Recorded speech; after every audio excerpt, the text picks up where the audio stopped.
Hello everyone, and welcome back to the channel. Today, we're re-diving into a topic that can be a real headache. What to do when your fridge or freezer breaks down. It's not just the inconvenience, it's the cost of repairs, the potential for a replacement, and the value of all the food you might lose. But don't worry, you have powerful rights as a consumer here in the UK, and I'm going to walk you through exactly what they are and how to use them. Let's start by looking at some of the most common problems you might face. Perhaps the most obvious one is that your fridge or freezer is just not cooling. You can hear it running, the light comes on, but the temperature inside is stubbornly room temperature. This is a critical failure. Another frequent issue is a suspected gas leak. The refrigerant is what makes the whole system work, and if it leaks out, the appliance becomes useless. You might not see the leak, but a sure sign is the loss of cooling power. Then there's the heart of the machine, the motor or compressor. If the motor fails, you might hear a clicking sound, or it might just go completely silent after trying to start. These aren't just minor glitches, they're major malfunctions that render your expensive appliance little more than a large, insulated cupboard. So, when this happens, what are your rights? The main piece of legislation that protects you is the Consumer Rights Act 2015. This is your best friend in these situations. The law is very clear. When you buy goods, whether it's a fridge, a freezer, or a combined unit, they must be of satisfactory quality, fit for purpose, and, as described, let's break that down. Satisfactory quality means the appliance shouldn't have faults when you receive it.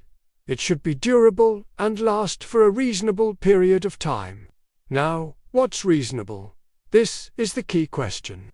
It depends on the item and its price. You'd expect a premium, £500 fridge freezer to last much longer than a basic, under-counter model.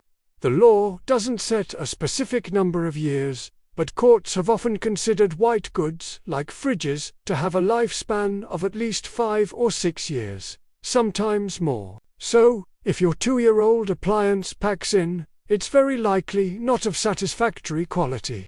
Fit for purpose is pretty straightforward. A fridge's purpose is to keep food cold. If it doesn't do that, it's not fit for purpose. Simple as that. As described means it must match the description given by the retailer. Whether that was on the website, in a brochure, or what the salesperson told you. Now, let's talk about the remedies available under the Consumer Rights Act. This is where it gets really practical. The remedies you can claim depend on how long you've had the appliance. Within the first 30 days of purchase, your rights are strongest. If your fridge or freezer develops a fault in this period, you have what's called the short-term right to reject. This means you can return the appliance and get a full refund. The retailer can't force you to accept a repair or a replacement. The choice is yours. A full refund, no questions asked. What happens after those first 30 days? From 30 days up to 6 months, you still have strong rights. If a fault appears, it's assumed that the fault was present at the time of delivery. The burden of proof is on the retailer to prove it wasn't. This is a huge advantage for you. In this time frame, you must give the retailer one opportunity to either repair or replace the faulty appliance. The choice between a repair or replacement is technically up to the retailer, as long as it doesn't cause you significant inconvenience. They have to do this within a reasonable time and at no cost to you. That means no charge for parts, labor, or delivery. If that one repair fails, or if the replacement is also faulty, you then get the final right to reject. This means you can return the item for a refund. However, after 6 months, the retailer can make a deduction from your refund to account for the use you've had of the appliance. This is often a point of negotiation. Don't just accept the first figure they offer. Think about how long the appliance should have lasted versus how long it actually did. Now, what about after 6 months? The rules change slightly.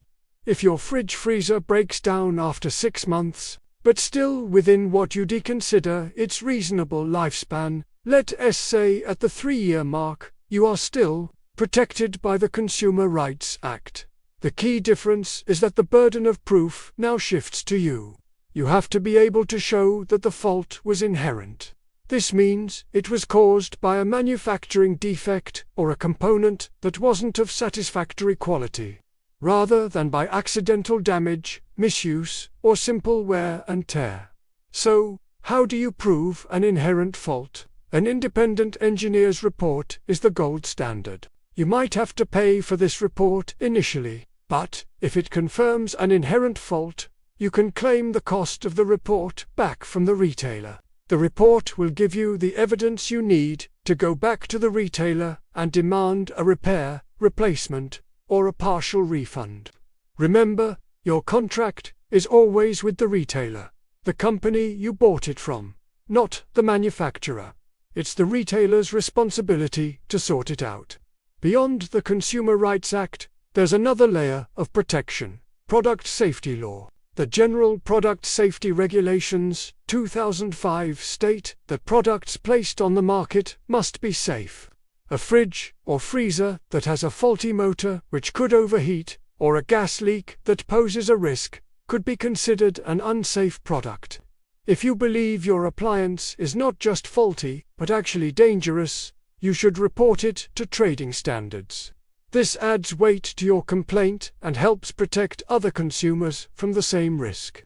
Highlighting the potential safety issue in your complaint to the retailer can also prompt them to take you more seriously. Now, for a really important question that I know many of you will have. What about all the food you lost? Your fridge was full of the weekly shop. Your freezer was stocked with expensive meat and pre-prepared meals. Can you claim for that? The answer is yes, sometimes you can. This is known as claiming for consequential loss.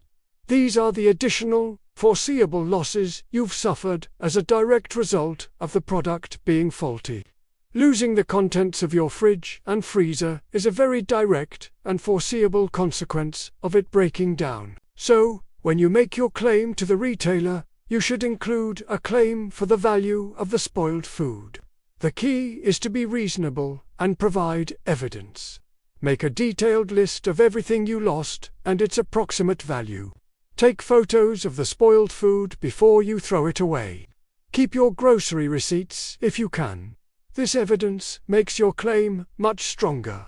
Some retailers might initially push back on this, but stand your ground. The Consumer Rights Act allows for these claims. Your home insurance might also cover the contents of your freezer, so it's worth checking your policy. However, claiming from the retailer is often more direct, especially if your insurance has a high excess. So, let's put this all together into a step-by-step action plan. Step 1. Stop using the appliance. If it's not cooling, unplug it to save electricity. If you suspect a safety issue, definitely unplug it. Step 2. Document everything. Take photos of the appliance, its serial number, and any visible faults. If you can, take a video showing that it isn't working.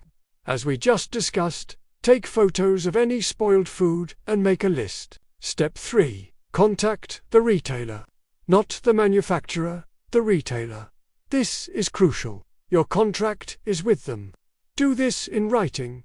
An email is perfect because it creates a paper trail. Clearly state what the problem is, when you bought the appliance, and what you want them to do. Refer to your rights under the Consumer Rights Act, 2015. In your email, you should say something like, "I am writing to you regarding the fridge freezer, model number X, which I purchased on date Y. The appliance has developed a fault and is no longer cooling. Under the Consumer Rights Act 2015, goods must be of satisfactory quality. As this appliance has failed after only X years, it is clearly not of satisfactory quality. I would like to request a repair, replacement, refund." If you're claiming for food loss, add a paragraph detailing that claim as well. Step 4. Escalate if necessary. If the retailer is unhelpful, refuses your claim, or just ignores you, don't give up. Send a follow-up email, perhaps titled Formal Complaint or Letter Before Action. This shows them you're serious. Mention that if the issue isn't resolved, you will consider taking your case to the small claims court or using an alternative dispute resolution service. Often, this is enough to get a response. Step 5. Consider external help. If you're still getting nowhere, you can get free advice from organizations like Citizens Advice. They are fantastic and can guide you on your next steps. You can also report the retailer to trading standards. Finally, as a last resort, you can start a small claims court claim online. It's designed to be used without a lawyer and is relatively inexpensive. The key takeaway is that you have significant rights. Don't be fobbed off by a retailer who says it's out of warranty. The manufacturer's warranty is an extra, on top of your statutory rights. Your rights under the Consumer Rights Act can last for up to 6 years in England and Wales, and 5 years in Scotland. So, even if the 1-year manufacturer's warranty has expired, the retailer is still responsible if the product wasn't of satisfactory quality. It can feel daunting taking on a big company, but the law is on your side. Be polite but firm, be persistent, and keep a record of everything. By understanding your rights and following these steps, you stand a great chance of getting the resolution you deserve. I hope this has been helpful. Dealing with a broken appliance is stressful enough without feeling powerless. Now you know the law is there to protect you. If you've had an experience like this, please share it in the comments below. It could help someone else in the same boat.